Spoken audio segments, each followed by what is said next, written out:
အဲ့ဒီဘက်မှာအဲ့ဒီစာတင်ကြောင်းပေါ့နော်အိုထိန်ခွင်းရစာတင်ကြောင်းကိုသူကကလေးတွေကိုចောင်းသားចောင်းသူတွေကိုသူကဖြူစိမ့်ဝတ်စုံနေနဲ့ခေါ်ထားတယ်ဘာလို့ခေါ်ထားရလဲဆိုရင်စန္ဒပြခိုင်းမလို့စန္ဒပြဓာတ်ပုံရိုက်ပြီးတော့လို့ရှိရင်သူကခေတ်သစ်မီဒီယာကိုတင်မယ်တင်ပြီးတော့အဲ့မှာသူတို့ကပတ်စံတောင်းမယ်ခေတ်သစ်မီဒီယာလည်းသူတို့ပတ်စံပေးပြီးတော့အဲ့ပုံတွေရိုက်ခိုင်းမယ်အဲ့တော့အဲ့လိုမျိုးတွေရိုက်ခိုင်းတာသူတို့ကအပေးယူတွေသူတို့ကသူငကိုကလေးမှာရှိပြီးသားအဲ့ဒီအခြေအနေမျိုးကြီးမှာကလေးတွေကိုခေါ်လိုက်တယ်အိုထိန်ခွင်းရစာတင်ကြောင်းဘက်ကိုခေါ်လိုက်တယ်ဆန္ဒပြခိုင်းမလို့ဓာတ်ပုံတွေရိုက်ခိုင်းမလို့ခေါ်လိုက်တယ်ခေါ်လိုက်တော့ကလေးဆိုတာတွေကတည့်ရတိုင်းပဲလေလူငယ်တွေဆိုတာကတော့စူဇန်နဲ့စိတ်တွေရှိကြတယ်အဲ့တော့စူဇန်ကဘာလုပ်လဲဆိုတော့ဒီမှာအဲ့ဒီအိုထိန်ခွင်းရမှာအရင်တော့ကသူတို့ကိုယ်တိုင်ပဲဒီအိုထိန်ခွင်းရစာတင်ကြောင်းထဲမှာသူတို့ကိုယ်တိုင်ပဲ TikTok ကနေပြီးဗီဒီယိုဖိုင်တွေတင်ထားတယ်အဲ့ဒီမှာဟိုဘုံသီးတွေเนาะပြီးရင်ဟိုဒီ drone မှာတက်တဲ့ပြီးတော့တင်ထားပူးခဲ့တဲ့ file တွေရှိတယ်အဲ့ file တွေလည်းကျွန်မဒေတာကန်တွေလည်းလာပြတယ်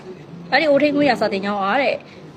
ပြီးတော့ခွင့်တော့ကြာပြီတဲ့အကြောင်းခွင့်တော့ကြာပြီအဲ့အကြောင်းထဲမှာဘာတွေရှိလဲဆိုရင်ရန်နေရှိရ drone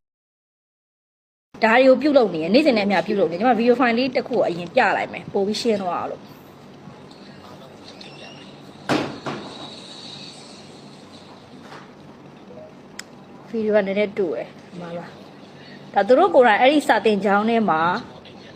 drone တွေဘုံသီးတွေပြုတ်လုပ်နေတဲ့ဗီဒီယိုဖိုင်ဖြစ်ပါတယ်နော်အမစာတင်ကြောင်းထဲမှာသူတို့ကိုယ်တိုင်ပဲလုပ်တေချာတော့ဒီဖောက်ခွဲပစ္စည်းတွေဆိုတာရန်နေနော်အဲ့ဒါတွေနဲ့ပြုတ်လုပ်တာဖြစ်တဲ့အတွက်ကြောင့်မလို့ပောက်ကွဲစေနိုင်တဲ့ပစ္စည်းတွေစူးစီးပြီးတော့သူတို့ပြုတ်လုပ်တာပြုတ်လုပ်တဲ့အခါမှာចောင်းသားចောင်းသူတွေကလေးငယ်တွေလာကြတယ်ကလေးငယ်တွေလာတဲ့အခါမှာကလေးငယ်တွေကလည်းစူးစမ်းကြမှာပဲအဲ့တော့စူးစမ်းရင်းနဲ့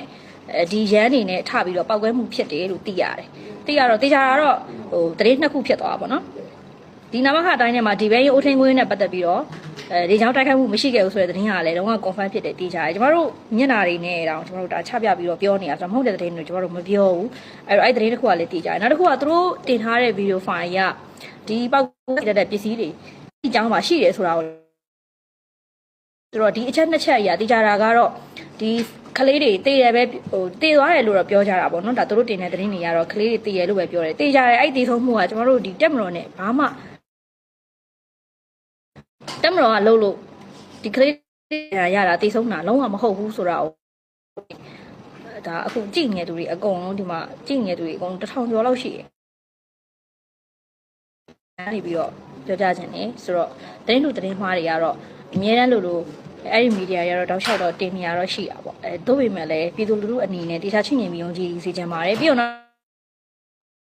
ပိတ်ရက်ကာလာကြီးလေနော်နွေရာသီကျောင်းပိတ်ရက်ကာလာကြီးနွေရာသီကျောင်းပိတ်ရက်ကာလာကြီးမှာအဖြူစိမ့်နေဝတ်ပြီးကလေးတွေတည်တယ်ဆိုတာခင်ဗျားတို့ဖြစ်နိုင်လားကိုယ့်ဘာကိုပဲစဉ်းစားကြည့်ကိုယ့်ဘာကိုပဲစဉ်းစားကြည့်ကျွန်မပြောတာမယုံဘူးဆိုရင်စိမ့်နေဝတ်ထားတယ်ဆိုတာကယုတ်တိရှိလား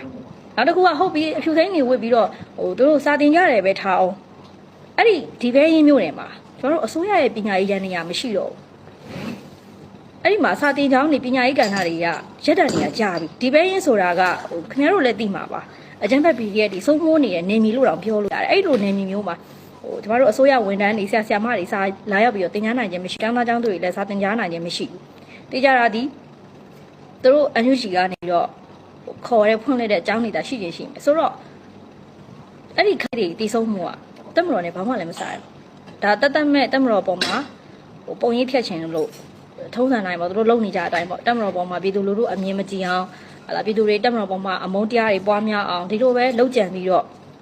တိုက်ခိုက်တဲ့ရေးသားချက်တွေပဲဖြစ်တယ်ဆိုတာကိုဒီနေ့သိစေချင်ပါတယ်ဆိုတော့ဒီနေ့အောင်မြင်မှုတွေကတော့တော်တော်များရတယ်ဒီဂန်ကောမြို့ပေါ့နော်ကျွန်တော်မိုးမလင်းခင်ကလေးကမှကြားရတဲ့တည်င်းပေါ့ဂန်ကောဘက်မှာကျွန်တော်တို့အောင်မြင်မှုရတယ်ဂန်ကောကျောမုံရလမ်းပေါ်မှာရှိတဲ့လေမရွာမှာဂိတ်ဖွင့်ပြီးတော့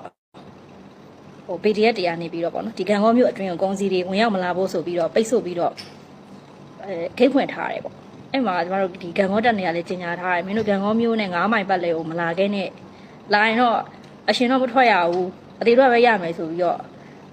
ဂန်ကောတက်နေရအကိုတွေကလည်းကျင်ညာထားတယ်အဲ့တော့ဘာဖြစ်လဲဆိုတော့အဲ့မှာသူတို့ကဂန်ကောမျိုးအထွက်လေမရွာမှာဂိတ်လာဖွင့်တယ်ဂိတ်လာဖွင့်တဲ့အချိန်မှာအမှတက်မတော်နေမြေကတရင်နေတော့ပြီးတော့ရှင်းလင်းတဲ့အခါမှာသူတို့တင်တဲ့သတင်းအရာပေါ့နော်သူတို့တင်တဲ့သတင်းအရာ17ရောက်အသေး8ရောက်အရှင်ဆိုပြီးတော့သူတို့တင်ထားတယ်ကျမတို့ဘက်ကတော့ဒါသတင်းတော့မထုတ်ပြန်ကြသေးဘူးအဲ့လိုမျိုးလေးတော့တွေ့ရတယ်ဆိုတော့အဲ့ဒီနေ့မှာဒီကနေ့မနက်မှာကျွန်တော်တို့ဒါ အဲ့ဒီခံကောကနေပြီးတော့ရတဲ့အောင်မြင်မှုလက်နက်တွေပေါ့လက်နက်ခဲရနေကျွန်တော်တို့ Telegram Channel မှာတင်ထားပါတယ်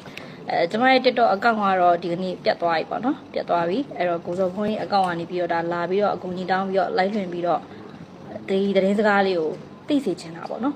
ဆိုတော့သူများတွေတက်မတော်ပေါ်မှာဟလာအမုန်းတရားတွေပွားများအောင်လို့ပြောနေတဲ့စကားတွေနားမအောင်မနဲ့တကယ်အဖြစ်မှန်အောင်မိမိရဲ့ကိုယ်ပိုင်အသိဉာဏ်နဲ့ပဲ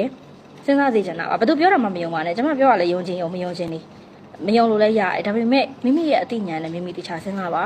ကျောင်းပိတ်ရဲ့ကာလကြီးမှာကလေးတွေဖြူစင်းဝတ်ပြီးကျောင်းတက်တယ်ဆိုတာဖြစ်နိုင်မှာလားနောက်တစ်ခုကကျတော့အဲ့လိုမျိုးဒီဘဲရင်းဆိုတာကအကြမ်းဖက် PDF တွေအစိုးမိုးတဲ့နေမြေမှာ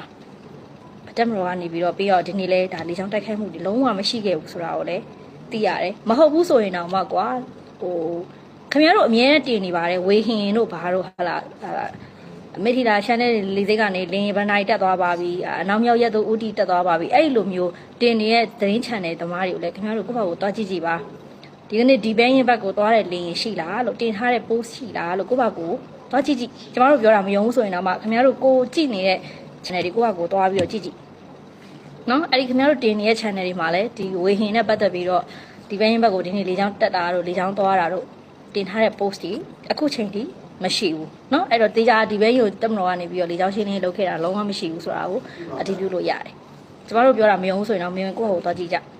ဘာသူပြောတာမှမယုံနဲ့ကိုယ်အသိဉာဏ်နဲ့ကိုယ်ပိုင်ညင်တဲ့ဟာကိုပဲကိုယ့်ဘာကိုယုံကိုယ့်ဘာကိုအသိဉာဏ်နဲ့ပဲစဉ်းစားဘသူကလာပြီးမှိုင်းတိုက်တာကိုမှမယုံကြည်နဲ့ကျမတို့အားလုံးနေ့စဉ်ထမင်းနေစားနေကြတာပဲအဲ့မှာအသိဉာဏ်ကြီးကျမတို့ဖွံ့ဖြိုးနေရပဲကိုယ့်ရဲ့ကိုယ်ပိုင်အသိဉာဏ်ပဲစဉ်းစားဆုံးဖြတ်ကိုယ့်ရဲ့ကိုယ်ပိုင်အသိဉာဏ်ပဲစဉ်းစားဆုံးဖြတ်